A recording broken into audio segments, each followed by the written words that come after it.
Hello guys. അപ്പോ കുറച്ച് വർക്കുണ്ട്, എന്നാ കുറച്ച് വർക്കില്ല, വെറുതെ ഇരുന്ന ഒരു ദിവസം. അങ്ങനെ ഉച്ചക്കാണ്, അല്ല, ഉച്ച മുതലുള്ള ഒരു വ്ളോഗാണ് കേട്ടോ ഇത്. അങ്ങനെ ഞാൻ ഉച്ചയ്ക്ക് നല്ല അടിപൊളിയായിട്ട് ഫുഡ് കഴിച്ചു. അത് കഴിഞ്ഞിട്ട് ഒരു സേവ് ദ ഡേറ്റ്സിന്റെ വീഡിയോ ഷൂട്ട് ചെയ്യാനുണ്ടായിരുന്നു. അങ്ങനെ അത് ഷൂട്ട് ചെയ്യാന്ന് വിചാരിച്ചു. 1.5 മണിക്കൂറിന്റെ കഷ്ടപ്പാടാണ്. നമ്മൾ ബാക്ക്ഗ്രൗണ്ട് സെറ്റപ്പ് ഒക്കെ നിങ്ങൾ കാണണം. ഇത് നമ്മൾ ബാക്ക്ഗ്രൗണ്ട് സെറ്റപ്പ് ഒക്കെ ഇങ്ങനെയാണ്. നമ്മൾ ഒരു 15 സെക്കൻഡ് 30 സെക്കൻഡിൽ ഒരു വീഡിയോയ്ക്ക് വേണ്ടി നമ്മൾ 2 2.5 മണിക്കൂർ നമ്മൾ കഷ്ടപ്പെടുന്നുണ്ട്. ഈ ചേച്ചി തുള്ളി തുള്ളി വരുന്നത് ഫ്രണ്ടിന്റെ വീട്ടിൽ പോയി വരുന്ന വരവാണ് കേട്ടോ നിങ്ങൾ കണ്ടത്. പിന്നെ പ്രത്യേകിച്ച് ചോയോ കാര്യങ്ങളൊന്നും എനിക്കില്ല. ഐ മീൻ ടേസ്റ്റോ കാര്യങ്ങളൊന്നും എനിക്കില്ല. പക്ഷെ ഇടയ്ക്കിടയ്ക്ക് എന്തെങ്കിലുമൊക്കെ അങ്ങനെ കഴിച്ചുകൊണ്ടേ ഇരിക്കണം. അങ്ങനെ ബിസ്ക്കറ്റ് കഴിക്കുമ്പോൾ ചേച്ചിയും കൊണ്ടേ കൊടുത്തു. അങ്ങനെ പിന്നെ ഞാനും മൂത്ത ചേച്ചി കൊണ്ട് കുറെ നേരം ഇന്ന് സംസാരിച്ചു.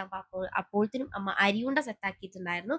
അങ്ങനെ പിന്നെ അരിയുണ്ടയും കഴിച്ച് പിന്നെ നേരെ ഫ്രഷ് ആയി വന്നിട്ട് നേരെ വർക്കിന് കയറാന്ന് വിചാരിച്ചു. എനിക്ക് 2 3 ഫ്രെയിം സെറ്റ് ആക്കാനുണ്ടായിരുന്നു കേട്ടോ. ഒന്നൊരു ബേബീന്റെ ഫ്രെയിം ആയിരുന്നു. ഫസ്റ്റ് ബർത്ത്ഡേക്ക് ഗിഫ്റ്റ് കൊടുക്കുകയാണ്. അപ്പൊ അതിന് വേണ്ടിയിട്ട് ഒരു ഫ്രെയിം സെറ്റ് ആക്കുകയാണ് കേട്ടോ.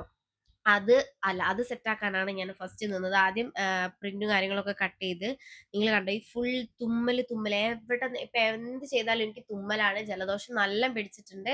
നിങ്ങൾക്ക് എന്റെ സൗണ്ട് തന്നെ കറക്റ്റ് മനസ്സിലാവുന്നുണ്ടാവും. അങ്ങനെ ഞാൻ ഫസ്റ്റ് പ്രിന്റ് ഒക്കെ കട്ട് ചെയ്ത് വെക്കാന്ന് വിചാരിച്ച്, കണ്ടോ ഇങ്ങനെ വിശാലമായിട്ടാണ് ഞാൻ വർക്ക് ചെയ്യാൻ നിൽക്കുക. വേറെ ഒന്നുമല്ല, നല്ല ചൂടാകത്ത്. അതുകൊണ്ടാണ് എല്ലാ വിൻഡോസും ഞാൻ ഓപ്പൺ ചെയ്തിട്ടുള്ളത്. പിന്നെ ഞാനത് ഫ്രെയിം ഒക്കെ നല്ല രീതിയിൽ ഒന്ന് കുറച്ച് വെള്ളമൊക്കെ ആക്കിയിട്ട് തുടച്ച് വെച്ചതാണ്. അത് അപ്പൊ ഉണങ്ങിയൊന്ന് നോക്കുകയാണ് ഇപ്പൊ ഞാൻ ഈ നിന്ന് ചെയ്തുകൊണ്ടിരിക്കുന്നത്. അങ്ങനെ ഫസ്റ്റ് ഫ്രെയിം സെറ്റായപ്പോ അമ്മന്റെ ഓരോ അഭിപ്രായം പറഞ്ഞമ്മ വരണം. അമ്മ സത്യം പറഞ്ഞ വീഡിയോ ഓൺ ആന്നുള്ള കാര്യം അമ്മ അറിഞ്ഞിട്ടേ ഉണ്ടായിരുന്നില്ല. അങ്ങനെ ഞാൻ തിരിയുന്നില്ല, ഞാൻ നേരെ പോവാന്ന് പറഞ്ഞിട്ടാണ് അങ്ങനെ അമ്മ തിരിയാതെ ആ വഴി അങ്ങനെ പോവാണ് ചെയ്തിട്ടുണ്ടായിരുന്നത് കേട്ടോ.